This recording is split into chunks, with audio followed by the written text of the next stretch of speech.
नहीं आते हैं। तो इसका मतलब ये है कि जीवन में परिवर्तन तो हो रहा है और वो परिवर्तन हमको कहाँ ले जा रहा है?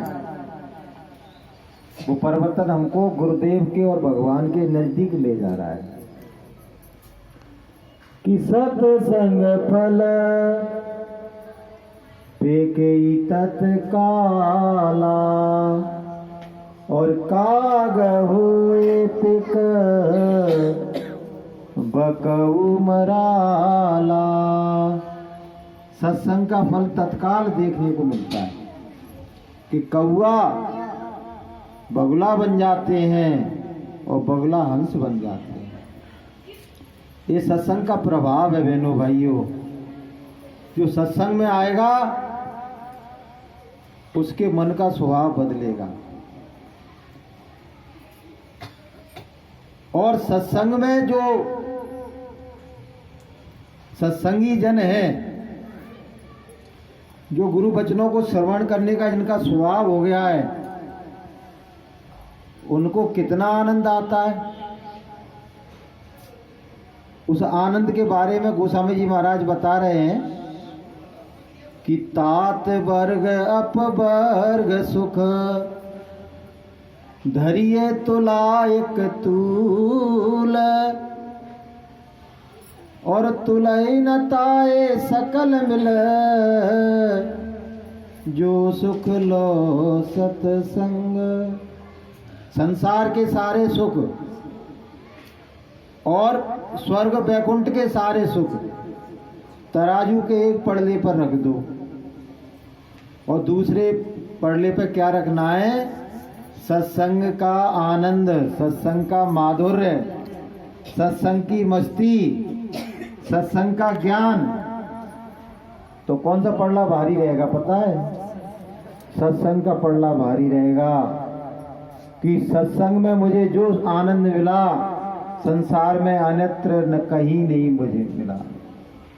कि जो सुख पायो प्रभु भजन में, जो सुख पायो प्रभु भजन में, सो सुख नाई अमीरी में, सो सुख नाई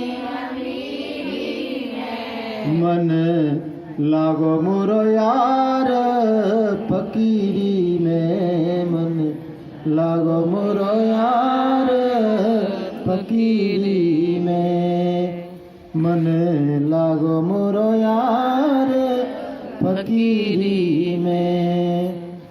भला बुरा सबका सुन लीजिए, भला बुरा कर गुजरान गरीबी में, कर गुजरान गरीबी में, मन लागो मोरो यार फकीरी में, मन लागो मोरो यार। कहे कबीर सुनो भाई साधो, कहे सुनो भाई साधो, साहेब मिले सबूरी में, साहेब मिले सबूरी में, मन लागो मोरो यार फकीरी में, मन लागो मोरो यार फकीरी में। तो साहेब मिले सबूरी में, चाहे परमात्मा गरीबी में रखे चाहे अमीरी में रखे, ये हमको करना क्या है? हमको तो भैया सत्संग में जाना है और परमात्मा का नाम भजना है। अच्छा, ये दोनों काम महलों में भी हो सकते हैं और झोपड़ी में भी हो सकते हैं, गरीबी में भी हो सकते हैं और अमीरी में भी हो सकते हैं। इसीलिए संतों ने कहा कि तेरे फूलों से भी प्यार, तेरे कांटों से भी प्यार, प्रभु जो कुछ दे मुझे सब है स्वीकार। प्रभु जो कुछ दे मुझे सब है स्वीकार। तेरे फूलों से भी प्यार, तेरे कांटों से भी प्यार। प्रभु जो कुछ दे मुझे सब है स्वीकार। प्रभु जो कुछ दे मुझे सब है स्वीकार। गरीबी, अगर गरीबी में भगवान का भजन बन रहा है, गरीबी में परमात्मा की भक्ति में और गुरुदेव की भक्ति में मन लग रहा है, तो वो अमीरी से लाख गुना अच्छी है। वो अमीरी हमको नहीं चाहिए, वो महल अटारी हमको नहीं चाहिए, वो हाट हवेली हमको नहीं चाहिए कि जिसमें जाने के बाद हमारा सत्संग भी छूट जाए, हमारा परमात्मा भी छूट जाए और हमारा भजन भी छूट जाए। हमको ऐसा भगवान नहीं बनाना। मीरा वाली प्रार्थना सुना। तो बहनों भाइयों, हमको लाख बार अपने गुरुदेव को और भगवान को धन्यवाद देना चाहिए, क्योंकि परमात्मा ने तो इंसान बनाया, लेकिन परमात्मा ने इंसान बनाने के बाद कर्मों का ऐसा विधान बनाया था कि एक बार तो तुझे इंसान बना दिया और अब की बार तूने मेरे विधान को तोड़ा तो फिर तुझे ऐसी जगह ले जाके मारूंगा कि अब पीने को पानी भी नहीं मिलेगा। हमसे अच्छे वो जीव जंतु हैं जिन पर कर्मों का विधान नहीं लगता है। शेर मांस खाता है लेकिन कोई पाप नहीं कर रहा है, क्योंकि भगवान ने उसको ऐसा ही बनाया है। लेकिन हमने तो यदि ईश्वर के विधान को तोड़ दिया तो सीधा हमारे लिए परमात्मा ने 84 लाख योनियां बना दी हैं और हमारे लिए नरक बना दिए। इससे तो अच्छा भगवान इंसान नहीं बनाता। अगर इंसान बनाया तो भगवान को ये भी करना चाहिए कि जितने भी इंसान हैं उनका स्वभाव ऐसा बना दे, उनका मन ऐसा बना दे कि सबके सब सत्संग में आए, सबके सब आए, नहीं तो बड़ा भारी उनके साथ अनर्थ होने वाला है। अभी तो वो मौज मस्ती में डूबे हुए हैं और परमात्मा को भूले हुए हैं कि अभी जवानी का नशा छाया है, बड़े मगरूर रहते हो। अरे जिसने दुनिया को बनाया है उसी से दूर रहते हो। सबसे पहले परमात्मा को भुला दिया। और सबसे सस्ते कौन लगते हैं पता है आपको? कि वैसे लोग हैं ना, वो किसी बलिष्ठ आदमी, कोई नेता है, कोई वैसा समाज का उत्कृष्ट आदमी है, उसके बारे में एक शब्द नहीं कहेंगे। और जहाँ संतों महात्माओं की बात चली हजारों गालियां बकना शुरू कर देते हैं। अरे वो तो चोर हैं, वो तो बेईमान हैं, वो तो पैसा लूट रहे हैं, वो तो धोखेबाज हैं। मतलब उनको एक सामान्य इंसान जैसा भी उनको सम्मान देना पसंद नहीं करते हैं, उनकी बुराई पर बुराई करते चले जाते हैं। तो उसका परिणाम क्या है पता है आपको? हरि गुरु निंदक दादुर होई, युग सहस्त्र पावे तन सोई। जिसने भगवान की और गुरु की निंदा की, ये तो रामायण कह रही, मैं थोड़ी कह रहा हूँ, उसको दादुर बनना पड़ेगा। तो मेढक देखे आपने, वो बरसात में पानी में ही पैदा हो जाते हैं और उनको टर टर करने की आदत पड़ गई थी। वो टर टर करके भगवान की और गुरु की निंदा करते थे। भगवान ने कहा कि तू बेटा उसमें बैठा बैठा टर टर करता रहे। तुम रात को सोते हो और वो रात को जग के वहां में टर टर करते हैं। ये उनको शराब मिला है कि उनको दादुर बना दिया। और जिन्होंने सुनी, एक करता है एक सुनता है। अच्छा, निंदा कोई पहाड़ पे और पेड़ पे तो करने जाता नहीं है कि उससे पेड़ से निंदा करे आए या पहाड़ पे बैठ के निंदा करे। उसको कोई चाहिए निंदा सुनने वाला, तभी वो निंदा कर पाएगा। तो जो निंदा सुन रहे हैं उनके लिए भी कहा गया सावधान हो जाओ।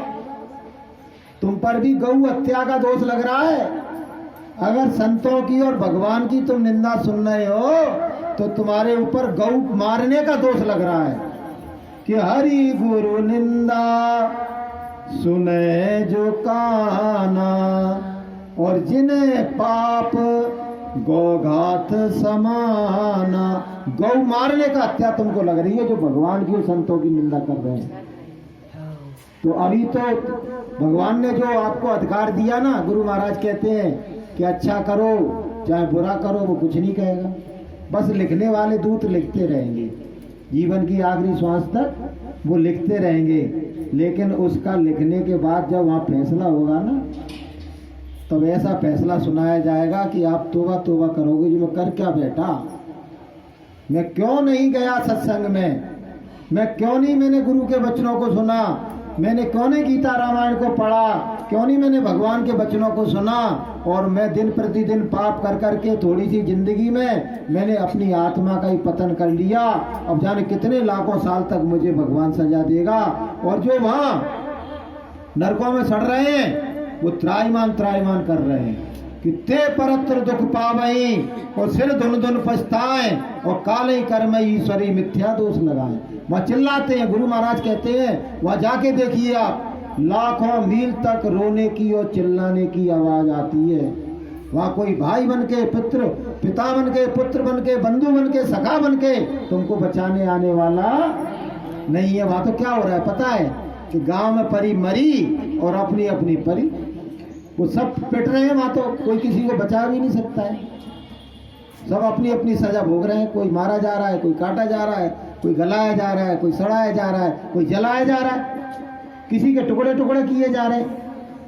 कारण क्या है कि जब मनुष्य जीवन मिला तो एक ही कारण है कि तुमने ना तो भगवान का भजन किया, ना संतों की संगति की, उसका इतना बड़ा तुमको दंड मिल रहा है।